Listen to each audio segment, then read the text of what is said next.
শুক্রবার সকাল 10:08 ভূমিকম্প, কেঁপে উঠল পশ্চিমবঙ্গ, কাঁপল বঙ্গ রাজনীতিও। ভূমিকম্পের সঙ্গে এসআইআরকে মিশিয়ে রাজ্যের শাসক দলকে কটাক্ষ করল বিজেপি।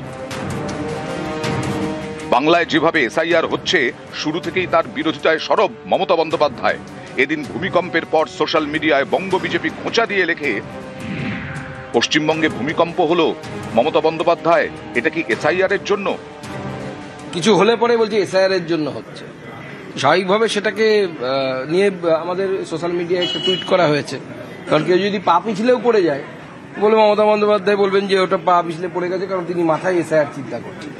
সম্প্রতি একজন বিএলওর অ্যাক্সিডেন্ট হয়েছে, সেক্ষেত্রেও তো তৃণমূল কংগ্রেস সেরকমই ক্লেম করছে, সে অ্যাক্সিডেন্ট করেছে কারণ তিনি বাইক চালাতে চালাতে নাকি এসআইআর এর কথা ভাবছিলেন। তৃণমূলের লোকেরা যে এত মনের কথা বুঝতে পারে আমরা আগে জানতাম না। তৃণমূল কংগ্রেস যেটা বলছে আমরা সেটাই বাংলার জনগণের সামনে তুলে ধরেছি। জবাব দিতে তৃণমূলে দেরি করেনি, তারাও সোশ্যাল মিডিয়ায় লেখে, আসলে বিজেপির পায়ের নিচের মাটি কাঁপছে। 2026-এর ভোটে যে তারা হারতে চলেছে সেটা বুঝতে পেরেছে। দিল্লির জমিদাররা চিন্তা করবেন না, এই কম্পন আপনাদের কাছেও পৌঁছবে। আপনাদের নেতা, দুর্ভাগ্যজনকভাবে তিনি দেশের প্রধানমন্ত্রী।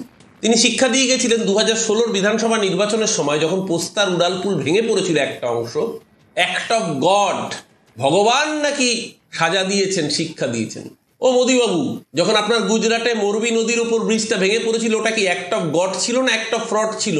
আসলে ভূমিকম্পটা তো হবে, আসলে এসআইআরও হবে। এসআইআর করবে বাংলার মানুষ, ভারতীয় জনতা পার্টির নামটাই মুছে দেবে, আর ভূমিকম্প টের পাবে 2026 সালের নির্বাচনের যেদিন ফল বেরোবে। এককালে ভোট এলেই জমে উঠত দেওয়াল লিখনের লড়াই, ছড়া কেটে কার্টুন এঁকে চলতো তু তু ম্যায় ম্যায়। গত কয়েক বছরে পাড়ার দেওয়ালের সেই লড়াই সোশ্যাল মিডিয়ার দেওয়ালে চলে গেছে। সেখানে লড়াই এমনই যে ভূমিকম্পও বাদ যাচ্ছে না। ভূমিকম্প নিয়েও রাজনীতি। নিউজ 18 বাংলা।